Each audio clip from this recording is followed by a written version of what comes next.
So since we have so much to gather, I'm going to hand off to Alex, and have him get started with the presentation. Be mindful to share that the persistent value is still our strategy. Correct. So we're not changing your strategy. This is another strategy that's available to everybody and suitable for a small fragment of our clientele. All right. Take care. I'd first like to introduce Dave because I know we have new clients. Dave's a new hire here. He's basically our database expert, and he's responsible for a lot of the technology you'll be seeing today. And he essentially backs me up a lot in the quantitative department.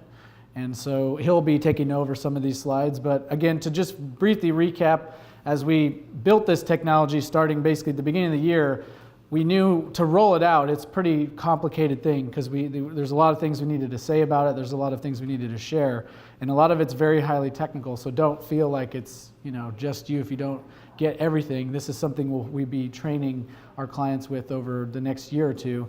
And the key here is we wanted to add some educational pieces to this presentation as well as just talking about technical stuff.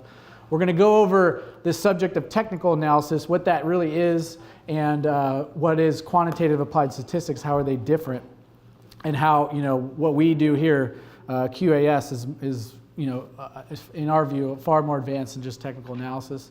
We're going to look at a couple different important studies that are just meant to stimulate our knowledge about the stock market and modeling, and then we're going to briefly talk about the final capstone of this Olivia strategy that we've basically putting the finishing touches on right now. So behind my name, since I got certified years ago, I have these three letters, CMT and CFTE. Essentially what they are is I am certified by the Market Technicians Association and the International Federation for Technical Analysts. One is the regulation body out of the United States, based out of New York, and the other is based out of Paris for the European region. And essentially what these say is I've passed the work experience requirement as well as the series of tests to prove that I have adequate knowledge in this specific field.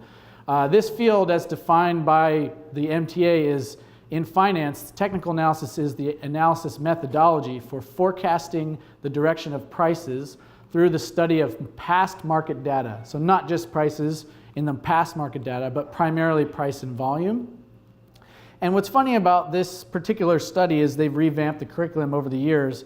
And I really think that there's a milestone at about 2010, where prior to that, I would equate this study of this field to be more like alchemy. It's kind of a pseudoscience. There's a lot of scientific principles in there, but it doesn't really have a lot of the data to prove it. And then post 2010, where computational power came in and tried to prove a lot of these things, is really more of a science of chemistry. This is taken from Investopedia, which is the Wikipedia for investing. And essentially what it says technical analysis is a trading tool employed to evaluate securities and identify trading opportunities by analyzing statistics gathered from trading activities such as price movement and volume. So that's really key here is the new definition has the word statistics, whereas the old definition was much more simplified. It says using charts, patterns, and indicators, which we'll talk about today, to predict trading opportunities. Notice what they removed there. They removed, or they didn't include, the word statistics. And that's what we're going to talk about today, is why it's so important to have this in any investment strategy, any research, and why is it so difficult to get the statistics to do so. So a really brief history of technical analysis is there's historical evidence that this was used really early on in the 17th century in these Chinese rice markets. They would essentially have these ledgers that were in museums that showed they actually did use graphs and different types of charts to make predictions about the rice market.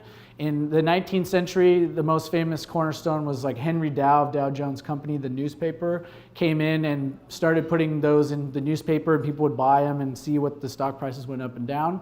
But really it started to pick up steam in the 20th century, where traders in the pits would have a little cigarette box, and they would draw X's and O's, kind of like tic-tac-toe, in a certain way so they can kind of track the price throughout the day and make kind of predictions throughout the day. So there's evidence of that in the pits. And then really in the 60s is when the MTA got set up, and people started writing books. There was enough data that they could essentially make conjectures about it. And where we are today is basically an exponential path where a lot of the stuff that they took in this previous body of knowledge, they've tested it rigorously through computational statistics. And the unfortunate truth is almost 80% of everything written prior to 2010 has been somewhat proven false statistically. There's certain cases where that anomaly does exist. And the good part about that is there's about 20% of the things actually do work and provably work over time very robust way. So when we put this in our data mining, we don't have to search for hell and high water for something that works. We actually have a very short list of things that are already proven by other sources that we can add into our modeling.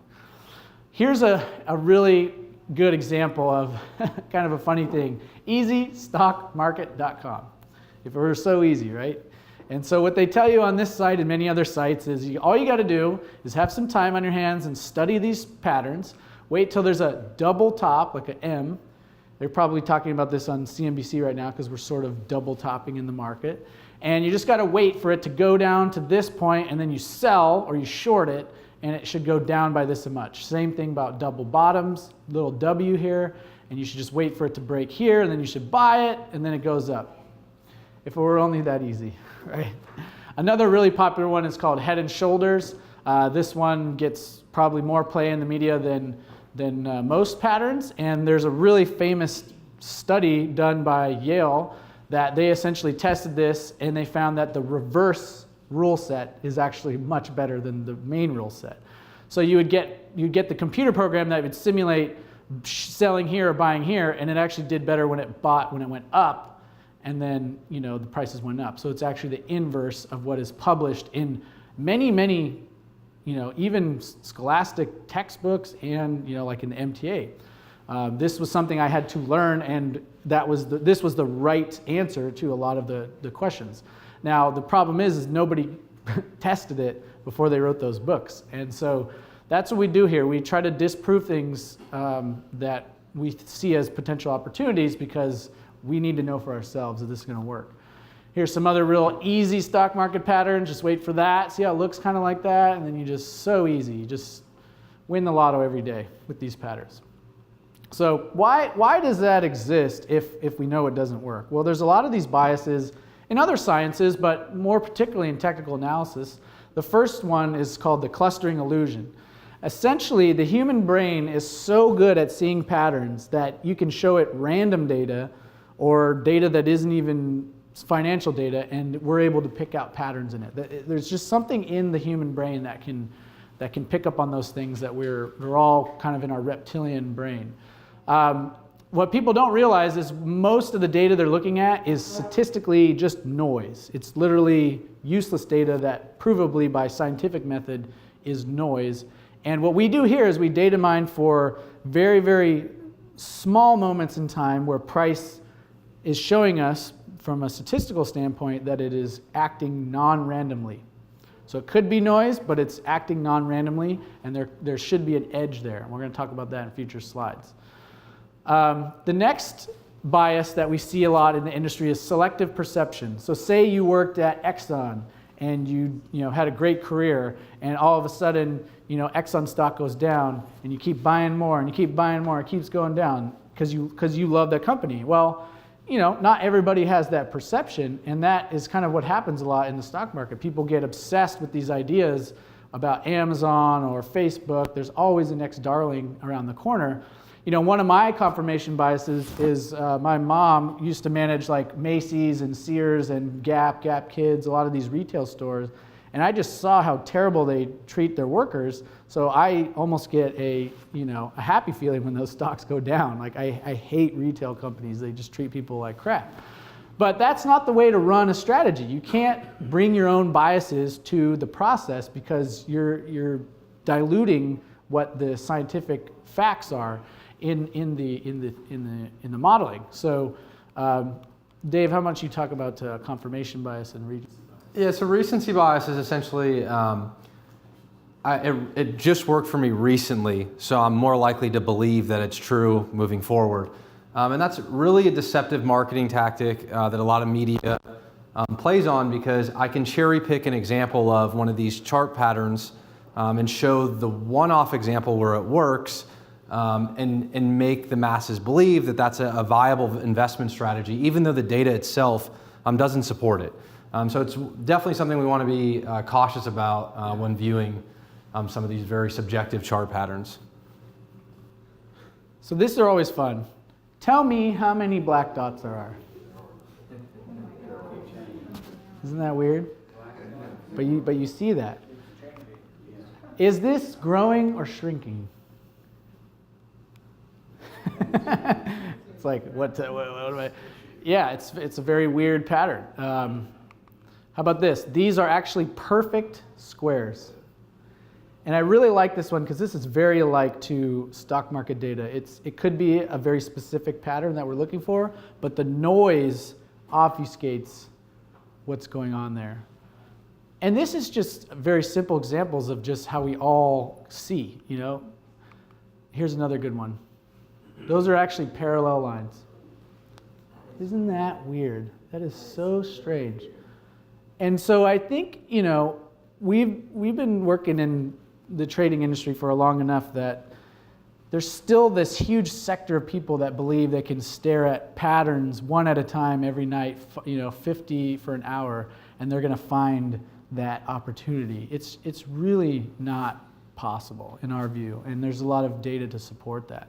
And so it's a hard truth, and a lot of people don't want to believe it, but that's really the fact that we've been able to uncover being in sort of the professional side.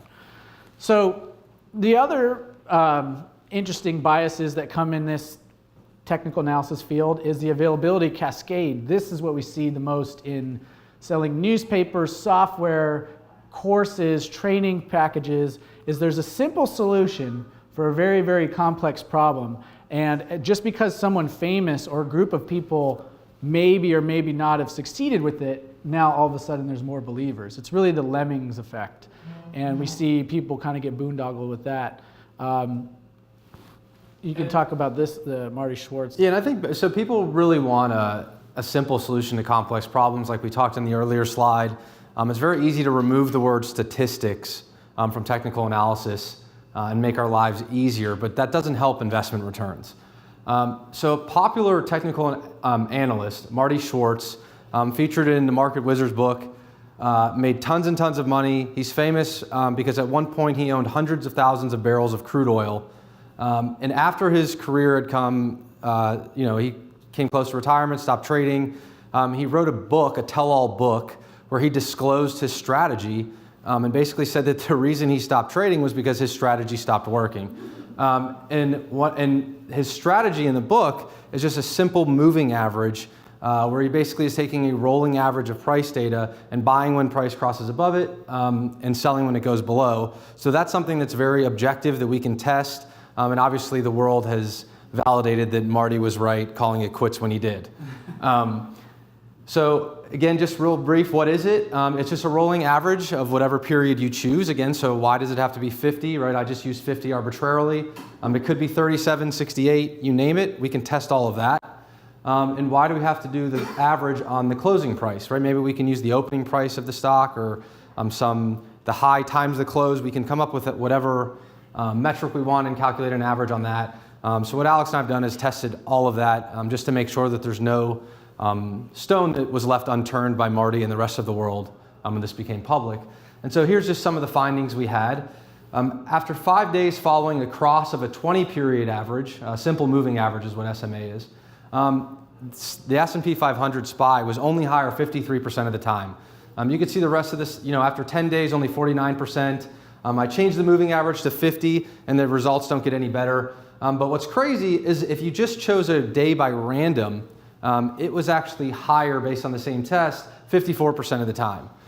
So these, indicators and technical analysis are not doing any better than, someone could do by random, throwing darts at a dartboard. Flipping a coin or rolling Right. dice or random choosing. So stochastics is another technical indicator.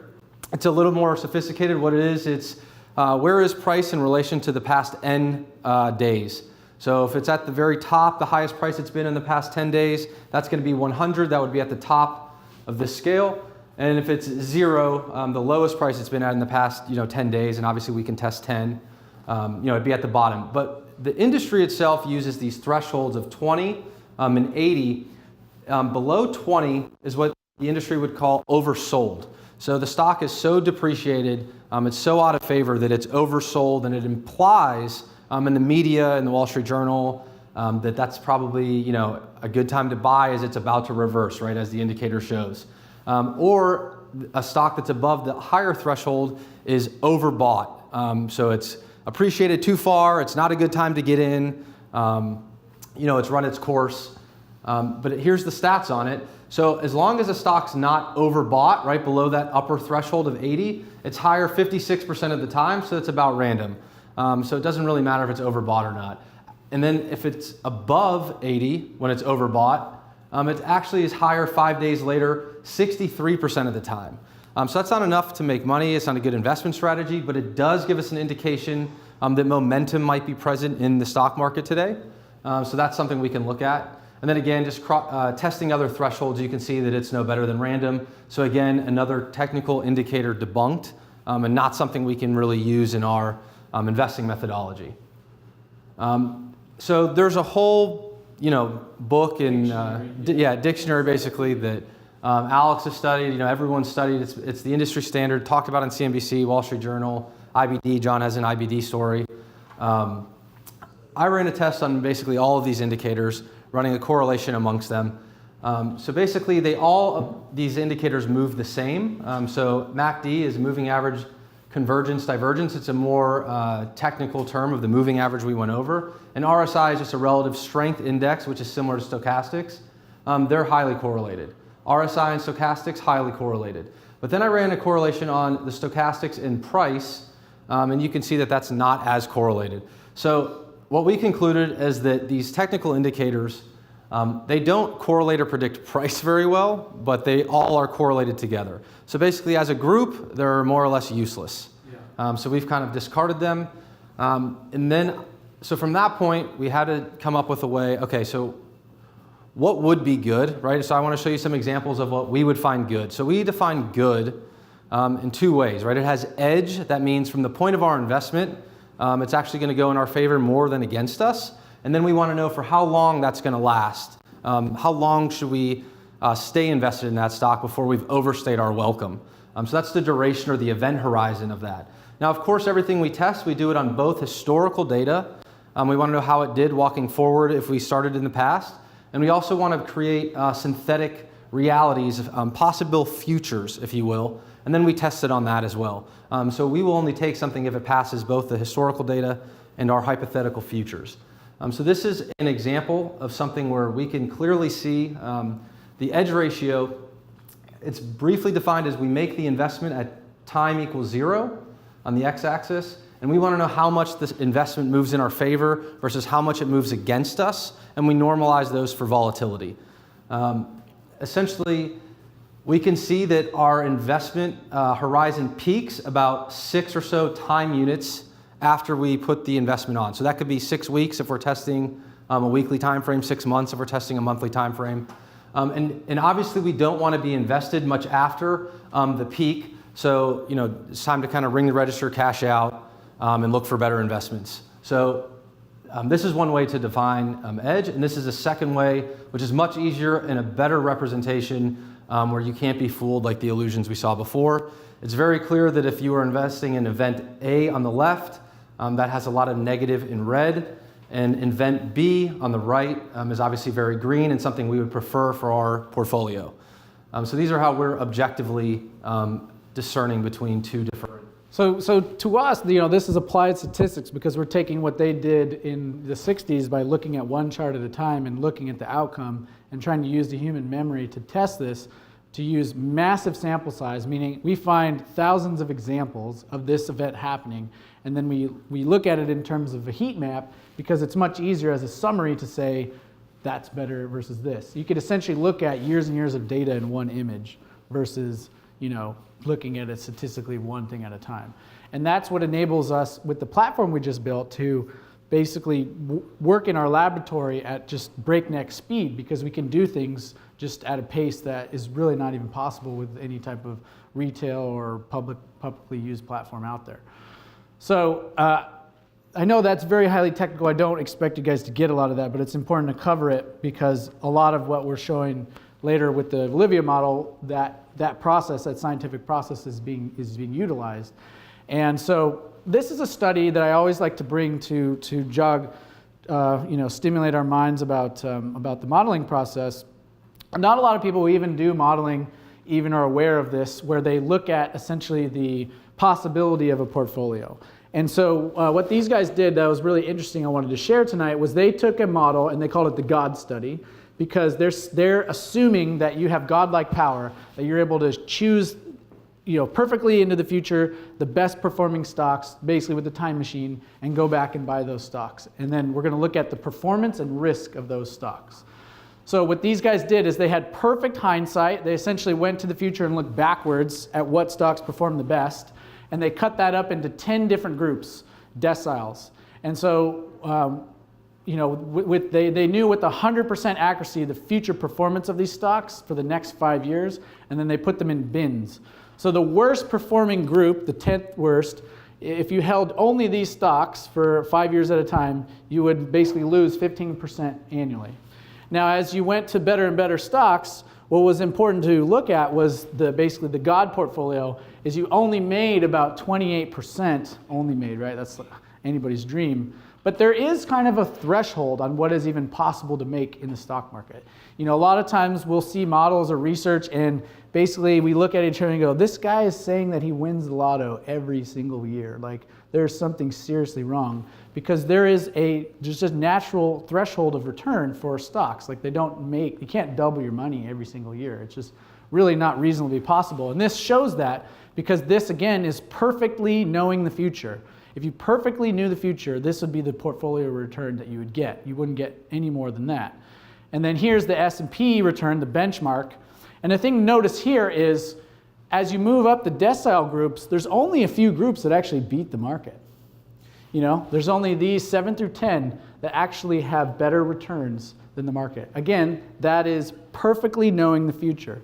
So a lot of what we do in this modeling process is we trying to attain, before the future happens, which stocks to not own, which there's quite a few of those, and we're also trying to find which stocks to own, which there's even fewer, obviously, in this instance.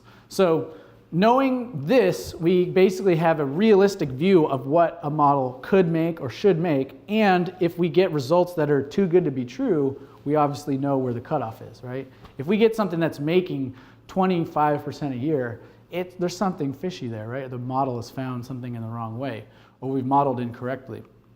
The other thing to look at that is also really interesting to me is, say you own the God portfolio. You're able to buy the best stocks and hold them for 5 years, year after year.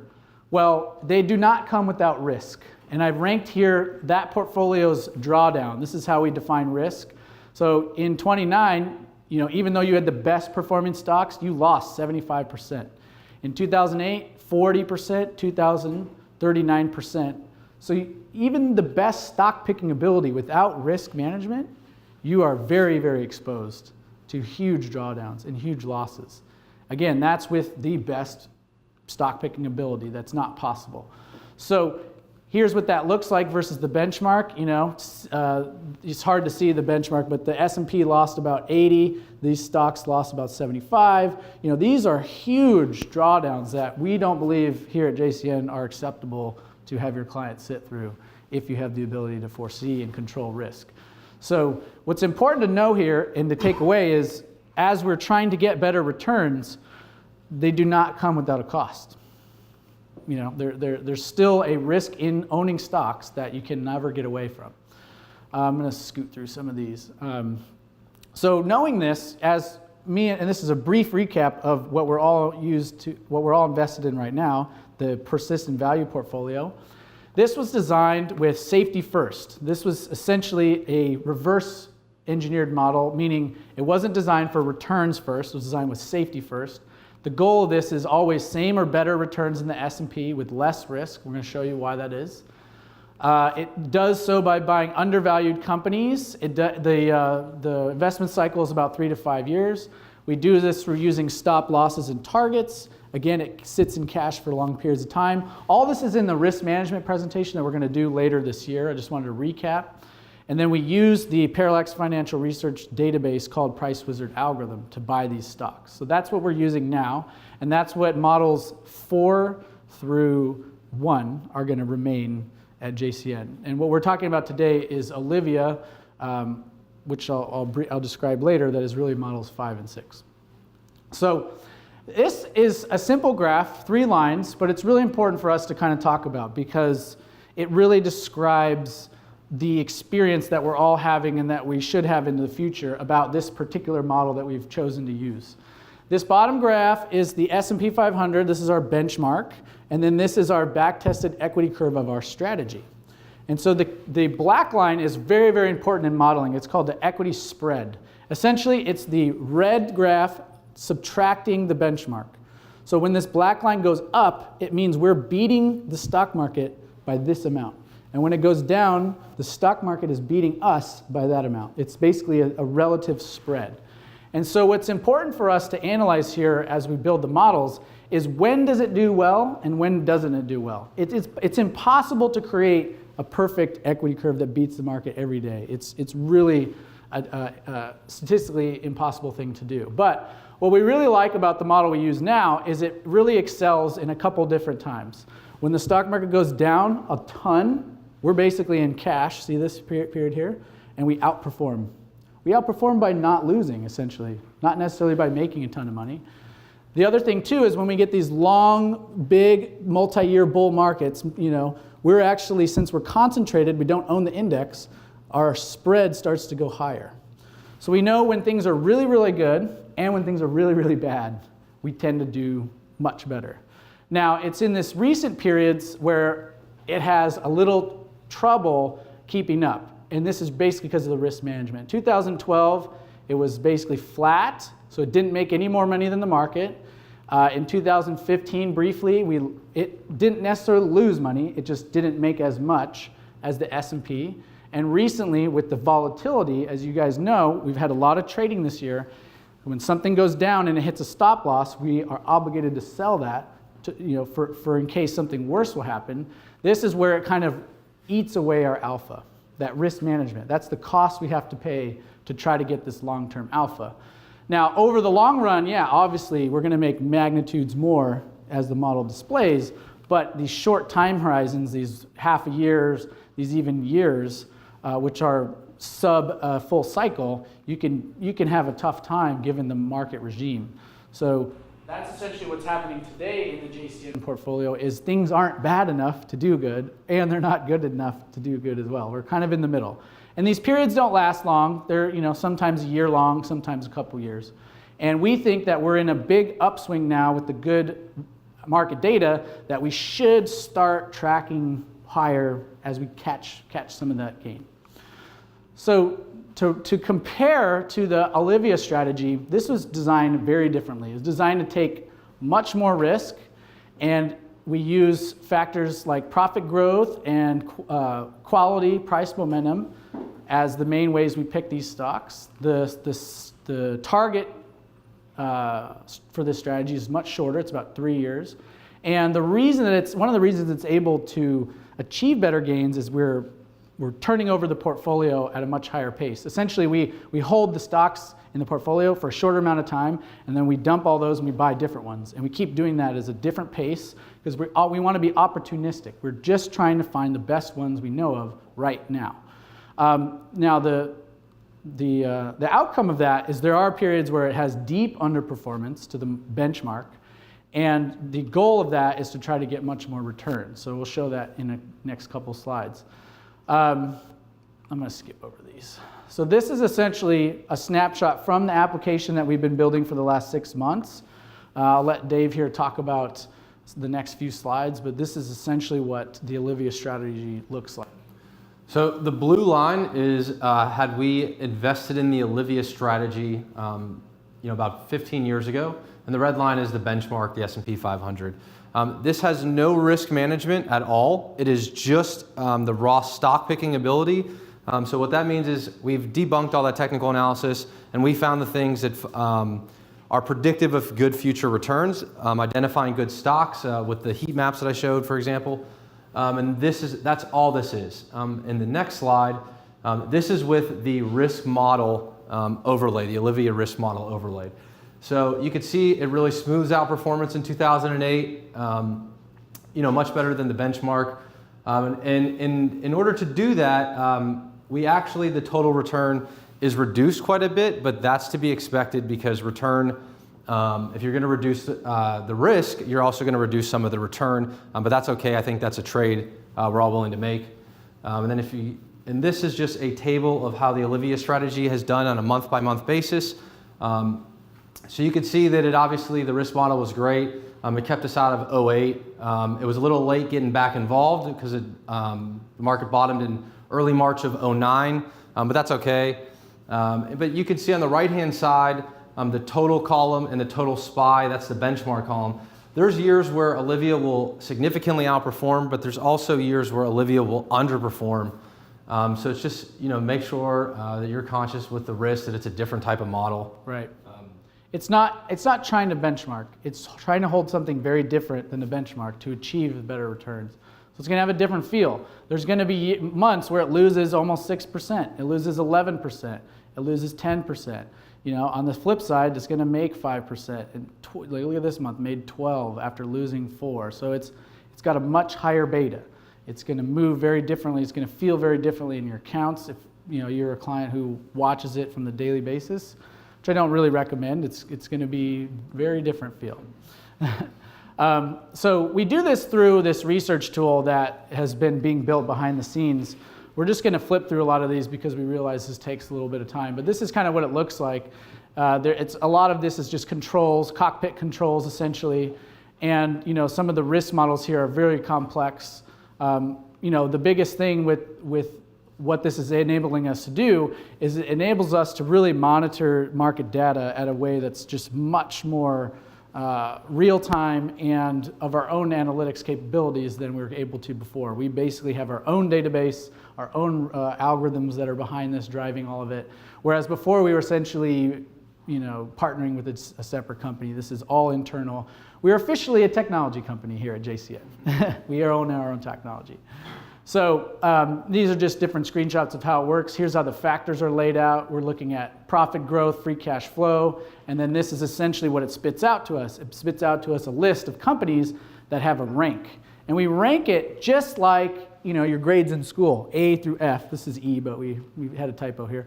And so what we want to see is that our A's are much better than our B's are much better than our C's, and then our C's are better than D's and F's. We want to see a nice sloping line. The other thing to note is most stocks aren't A's. It's just not possible. So when we're hunting for these companies to buy, they're much smaller pond. It's a pond not stocked as well as B's and C's. So yeah. Quick question. Sure. When you look at a company, what do you use to determine if a company is a good company? Return on investment, Yep.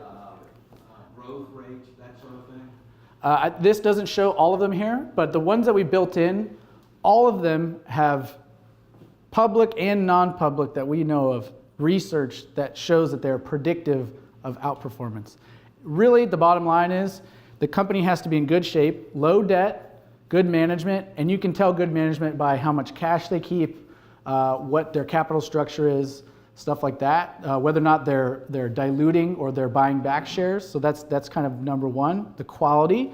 And then you really can't get away from the basics. Profit growth, which is ROIC, it's a little hard to read there, is very, very important. Essentially, we want to find the companies that not only are growing at 1 year, because they can fudge the numbers maybe for 1 year, earnings, taxes, but over a 5-year period, if they are just leading their sector in profit growth, chances are that they're going to keep going.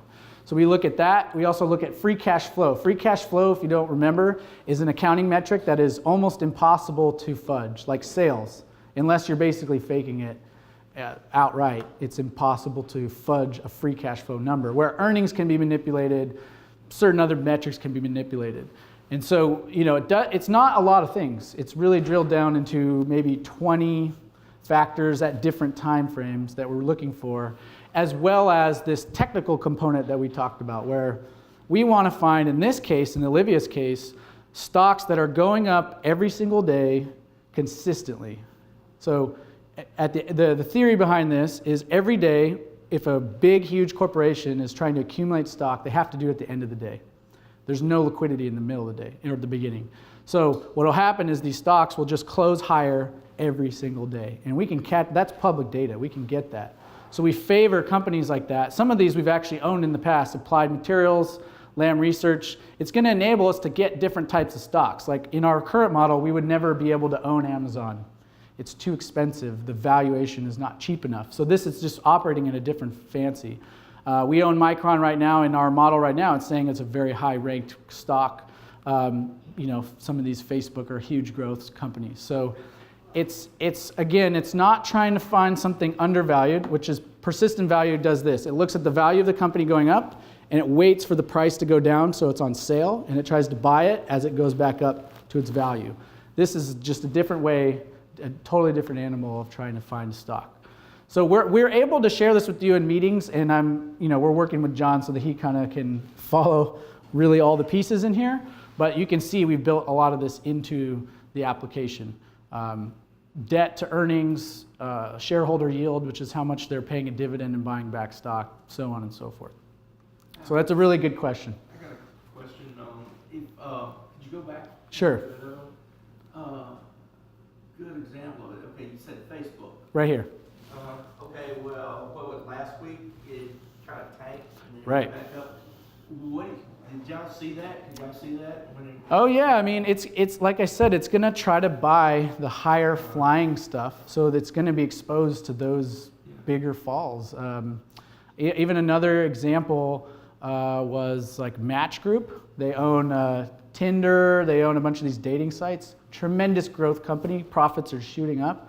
But the stock has one blip on the earnings and was down 30% in a week. So it's going to own a different type of stock, that go up as well as down at a much higher velocity. But the idea is to try to catch an Amazon that's up Right. 50% year to date. Right. So One of these will carry right. those losses. Yeah, I guess that's what I was kind of asked. Can you catch it? Yeah.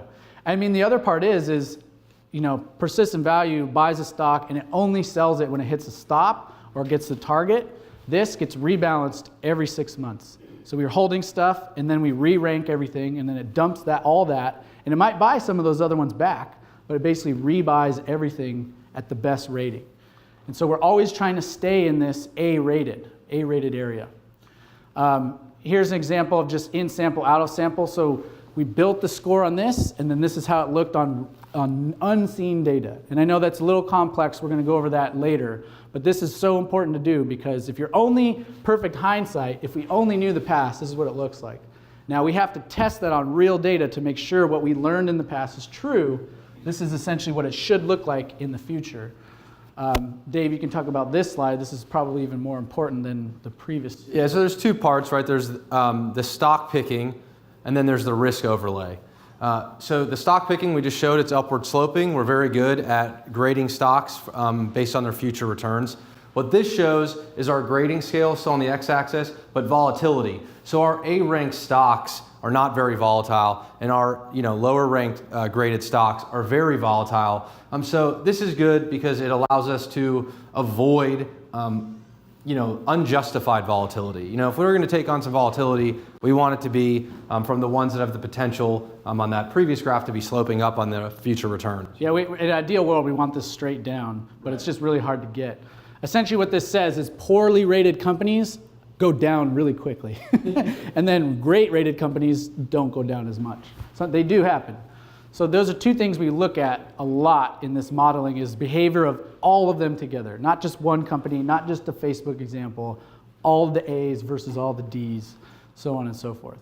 So that's basically the technical portion. I didn't know if you have any more questions there, and I know it's a lot to digest, and we'll be going over that later. But I just wanted to stop there and see if there's any questions on that. That's essentially how Olivia's brain works.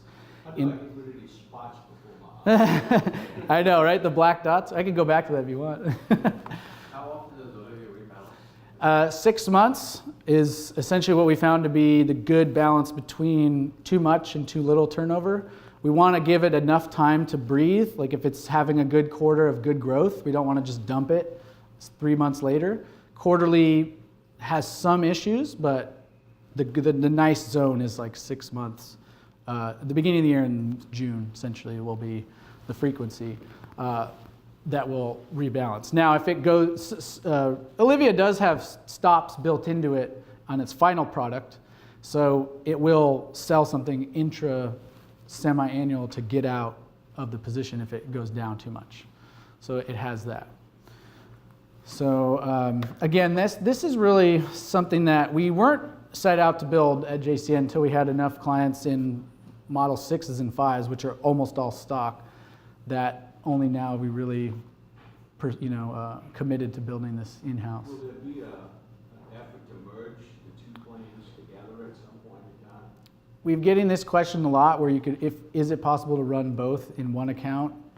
We really have to investigate some certain aspects of this. It might be possible, but I'm suspect because it's really difficult to manage cash that way. There's some issues that We're worried about a lot of the transaction costs and just making sure that we can stay true to the models themselves with that. Because if you deviate too much from the model, then your results might not be what you actually modeled.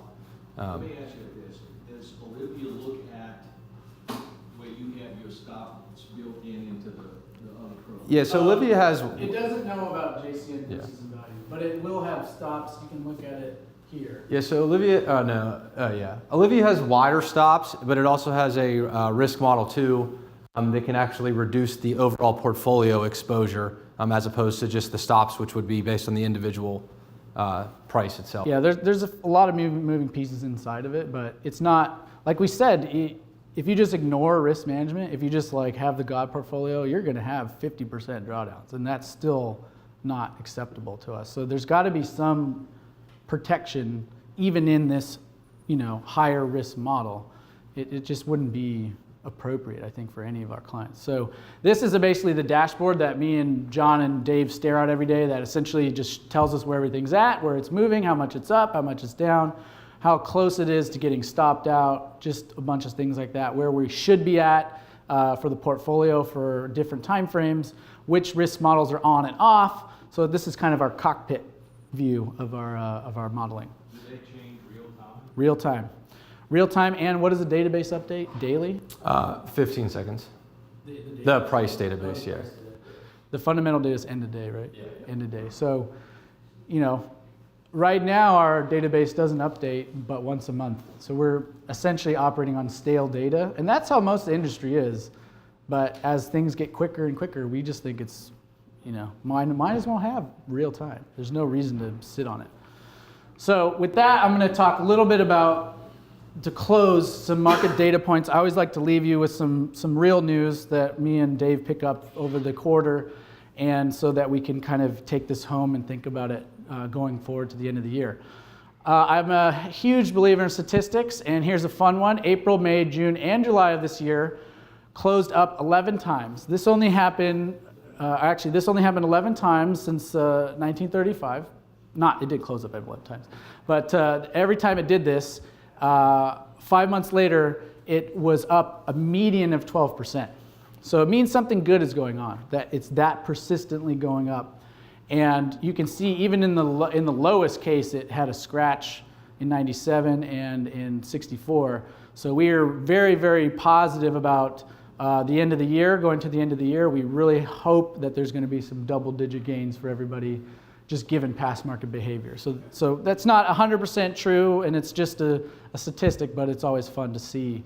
I'll take politics into this, elections. I'm going to talk about that in the very end. Going back to that. Yeah, I guess you can pick some out. There could be Like this is a Democrat, this is a Republican somewhere in their 80s.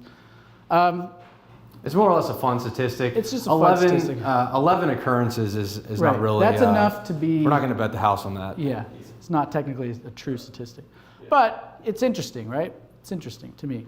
The more interesting stuff is kind of the hard data. You know, I'm an economist by trade, and when I talked about this last year, there's really only 5 things a company can do when they bring cash home from overseas. They can pay down debt, they can buy back stock, they can reinvest, they can, what are the other 5? Mergers and acquisitions, or they can, gosh, I'm forgetting it, but basically there's 5.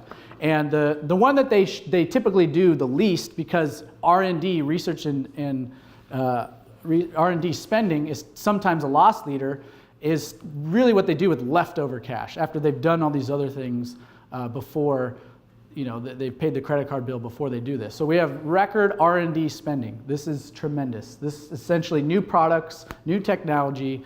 Companies are upgrading their software packages. They're getting everything, you know, state of the art, and they're using that tax advantage to basically make their companies better. We believe this is a huge, huge advantage for this use of cash. The other thing that you'll probably start to hear is this debt issue. Again, they always twist the facts here. Yes, corporate debt is at a record high as a percent of GDP, but what's really more important is corporate debt in terms of corporate profits. So imagine you have a credit card balance of $2,000 a month, and you know your income is $6,000 a month. Yeah, you can cover that. You still have some left over. Now, if your income went down to $2,000 and your debt went up to $2,000, then you're in trouble. Then you can't pay the debt. So really, that's what matters in a lot of these cases. See, this is 2007. This is 2000. You know, these are all pre-recessionary periods where the credit card bill was the same as the income, and that's where they have defaults and stuff. So there's plenty of room here. Corporations are not in trouble, in my view, yet. So, you know, if this goes up, When does that debt rolls off and they gotta get new debt at higher rates?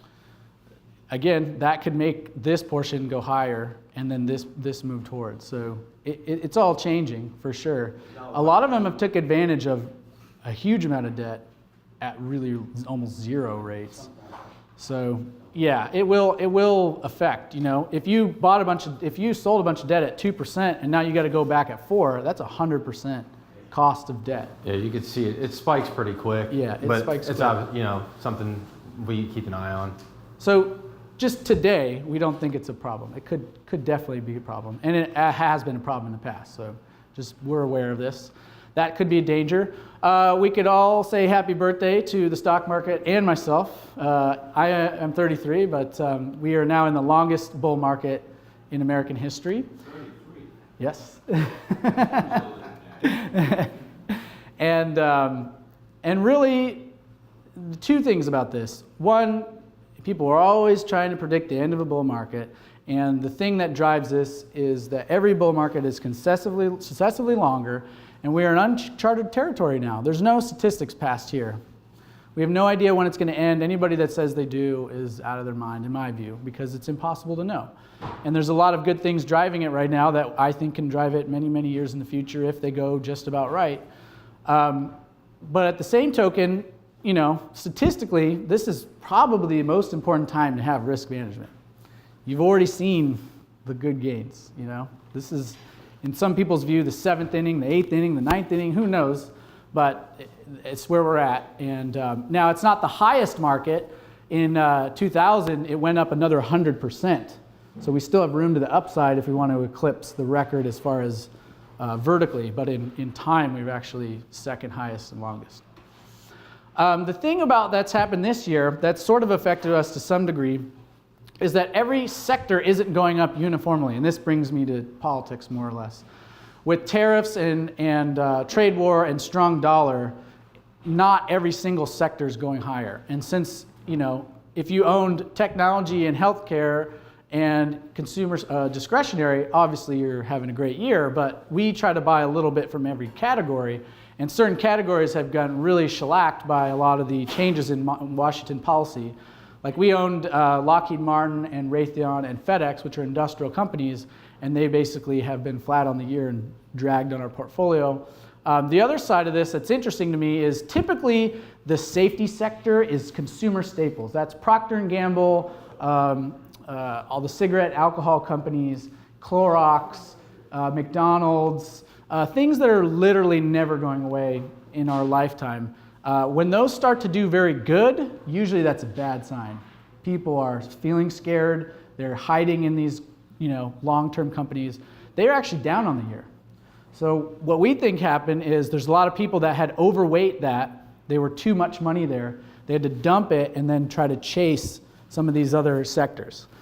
So yeah, it's coming back. I mean, we actually bought one company this month, Constellation Brands. They're considered a staple. They own like Corona, Modelo. What's the other one they own? They own a marijuana growing company now. They own a marijuana company. They're going to move into marijuana beverages. That's true. So a lot of these staple companies are cheap in our view right now. But again, they're not very high growth. So it's going to be, if the model tries to buy those, I don't expect huge gains there. So this is basically a snapshot of August where things are at. Now, the persistent value approach, it typically tries to buy stocks from a basket called the value basket. It looks for undervalued companies, not high growth typically. And so after the volatility in January, you can see there's been a massive divergence between growth companies, which are like Amazon, Facebook, Google, Apple, which we own a few of those. But in the majority sense, we typically shop in this blue basket. So that's really why we haven't seen that good of alpha this half a year, is because we're somewhere in the middle. We're holding a lot of these instead of these, and that's just the way the cookie crumbles. But we expect that this could potentially catch up a lot if people see the value there. We also look this year our momentum, growth, and then the index. And again, where we typically buy from is value, quality, and multi-factor. So all the places we shop, just in this instance, we're at a disadvantage to just the S&P. And it happens, like I said, it can happen for a couple years and nothing's wrong with the model. It's just what's going on today. The last couple I'm going to talk about are really important because it's not about stocks, but what this shows is GDP in the blue and interest rates in the red. And so the reason we are keeping our interest rate portfolio, which is typically 30 or 40% of your holdings in short-term bonds, is because you can see when GDP spikes pretty hard, it can drag up yields, meaning bonds down. So it's, in our view, very, very important and prudent decision to stay safe in the bond market. And if you don't know if you're safe with bond holdings, it's important to really look at that because people don't think they can lose. They most definitely can in certain instances, given the bond market right now. Housing market is getting frothy. This is the whole national average. We have eclipsed the bubble.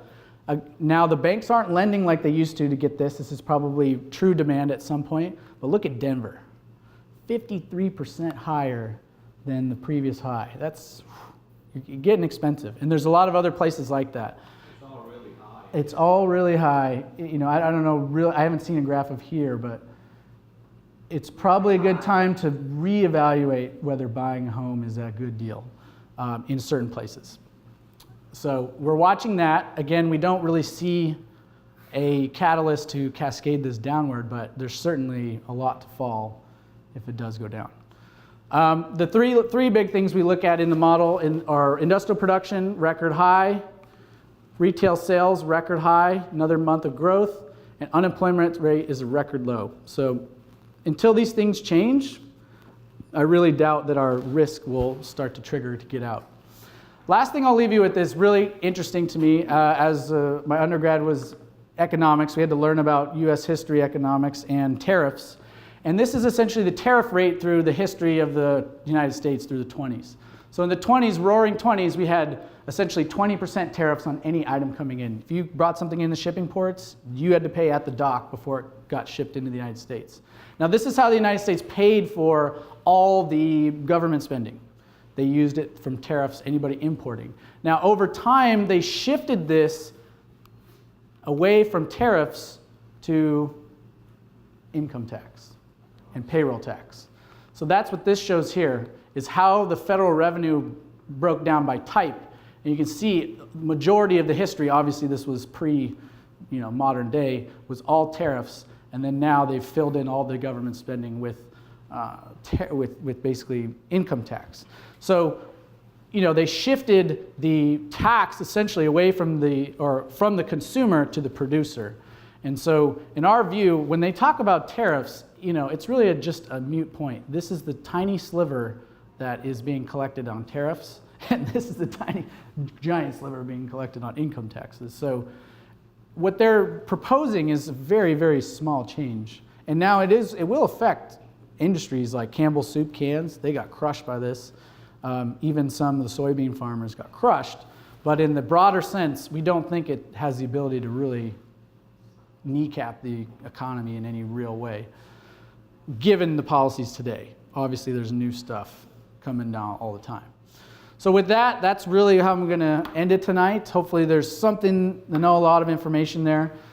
Me and Kate are working on a totally different series for the end of this year and the beginning of next year, kind of a back to basics series. I know the last 3 have been very highly technical, and we don't expect anybody to retain all that stuff, but it's important for us to roll it out. And so, John, did you have anything to close up with? Yeah, well, this was a very, very technical presentation, so if you're the first time viewer, it'd be really tough, and if you all year, it's probably still a bit simple, but the value and the better you know this is, the more you understand what we're doing, the better job we can do for you. Right. So we're going to go back to more of a kind of start over here, the next few we'll have, and it's important, I think, because if you look at what a lot of what we share here, a lot of what are the rules, they're not really rules. Yeah. Just somebody's just doing them. And so it doesn't make it the rule.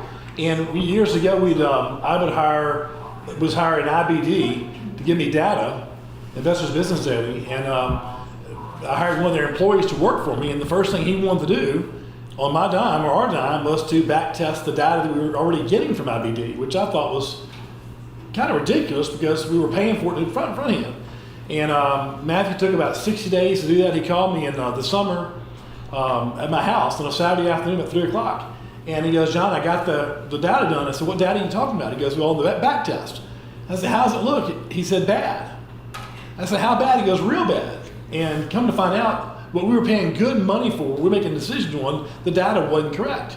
Yeah. So what I learned, these companies that sell data, they're in the business of selling data. So they want me to buy their data, right? So they want to sell me something I want to buy, which may not be what I want to use. Right. So we took it all in-house, and we spend a lot of money every year for research and development, but what it does, it helps us avoid a mistake. Yeah. And you're going to hear a lot of talk in the news until things change, until the market actually changes. You're going to hear a lot of bad news about what the market's going to do. And the reason you hear it is we're at an all-time high. And so we all know that the market doesn't go only one direction. It goes up and down, but they're looking to sell advertising. And so if you turn on CNBC tonight, you're going to see something on there that's kind of regurgitated news. And the fundamentals are kind of like when you go to the doctor, he takes your blood pressure, he checks your pulse, they may do some other EKG test, whatever else. And if he does all that, and it all looks good, but you say, Doc, I'm just not feeling good, he's going to tell you something, well, get some rest, eat right, you're fine. But if he does all that test, sometimes you have real high blood pressure, then something's wrong. Well, the fundamentals are telling us this market's a really healthy market. Yeah. So we're not going to change anything. Now, what we also learned from what Alex showed was that we have a conservative strategy that's designed to do what the market does. So it's a value-driven strategy. Value isn't as sexy as a growth strategy. And growth strategy is not sexy when things are bad. Yeah. So we did the Olivia strategy because a handful of y'all have asked for something with more return. And I thought, well, you know what? We spent about $34,000 in this research. And I thought, well, let's go ahead and do that, but hopefully we'll learn some things from this research that we can incorporate into our persistent value, which we learn. And so I think it's going to bode well for us there. But the next page we're turning is kind of going back to basics, kind of the simple thing. Start off with that. This will be posted on our website, this video, in about 2 weeks' time. And I'll close also with this. We've had the Strength Science Studios has been operational about 2 weeks. Rose, you've done this how many times? 3. Oh, great. Okay, so Rose is one of our pioneers. What would you say about the experience you've had over there? Great. It's tough. It's tough. Don't say that. Don't say that. It's not easy. It's not It's easy. the right thing to do. The training, machines, the methods they're using. Yeah.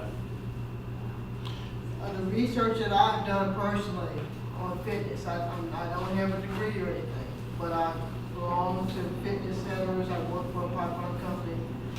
To do my job, I needed to be strong. I had to be able to take an 80-pound piece of equipment and mount it in a 19-inch rack. Fortunately, it was at the height of my 4-foot ladder. But I had to be able to bend, not indoor conduit, but outdoor conduit, half-inch conduit by hand, bend half-inch tubing by hand. So, but this is like the most valuable thing you can do fitness-wise. All the research for brain injury, getting older, Parkinson's, getting physically stronger, and women. A women's hospital several years back had a woman doctor who's written numerous books, an medical doctor, came and talked to us, and her statement is the best thing that a woman can do is get strong. And what happens when people get older and they get to the point where they're not as ambulatory? I mean, you can prepare yourself around. You get in a nursing home, or you get older at home and you start having trouble getting up out of your chair after you're sitting. It's a lack of muscle. And the supposed aging, I read men's health and things like that, and other things. The supposed, what we think is aging in America is not really aging. It's people that are losing muscle. And if you don't do something to keep the muscle that you have and increase the muscle, it's a fountain of youth. Strength. It's a fountain of youth. And this is the most efficient and effective way to increase muscle. Well, that's something we believe in. When you come into the office, have that sign there that says enabling people to have a life those others wouldn't have. And I'll wrap this up, but what my wife used to here's occasion, I'll come home, and I'll say, honey, Bill got old today. And what I'm referring to is I've been doing this long enough, you'll come in here at 65 or 70 or 75, and all of a sudden one day you come in and you've gotten old. And it dawned on me after a number of years what was happening. Bill had gotten weak, which made him look old. He had a harder time walking, harder time sitting, standing, all like that. And so this is something we offer our clients. I invested a lot of money, in putting this together. I know a lot of you have asked for the consultation, and we hadn't called you. We just didn't have the space to do it yet. We've got Ryan Hall is the gentleman, the exercise physiologist that runs it for me. He does all the intake, so he'll find out really what your issues are, and from there get a treatment plan going forward. And he just can only do so many. But we're bringing on trainers, and so by September we'll have 5 trainers. Now we have 2, and you'll get a call for that. And there's going to be a very, very effective presentation next month, health-centered in September. And I do that for this reason. There's not a client I work for that has money issues. No, none of y'all have money issues. None of you do. But you can't buy your health. And so if you wait until you're sick and try to fix yourself, it's a lot harder to do it. So everybody in this room is in great shape right now. And you are. So I would say, keep it, invest. The best investment I think you can make is your health. My mother-in-law, 84 years old, she's the reason this business is here. June, if you remember that story, she had trouble with the money, I helped her, and yada, yada, yada. Well, when I bought all the equipment, I said, June, you need to go. She too has been 3 times. So I think that's pretty cool. We're right here on the Highland Road by French Market Bistro. And the staff, we reached out to you as soon as we have availability to do that. I feel very positive about the last part of the year. I've said this all year, by the way. And I've said it because the earnings are just so high, it's hard to squash that down. Yeah. And so, as to be a good servant to all y'all, now I sacrifice myself. Don't think I don't. Back in the old days when you had the kings and queens, you had the taster that could taste the food to make sure it was safe. I've done my part. The pork is safe, the sandwiches are safe, and the drumsticks are safe. That's all I can give you. Please do fill out your evaluation forms. Thank y'all very much, and we'll visit on the way out. Thank you. We'll stay up here for any questions if you guys have any.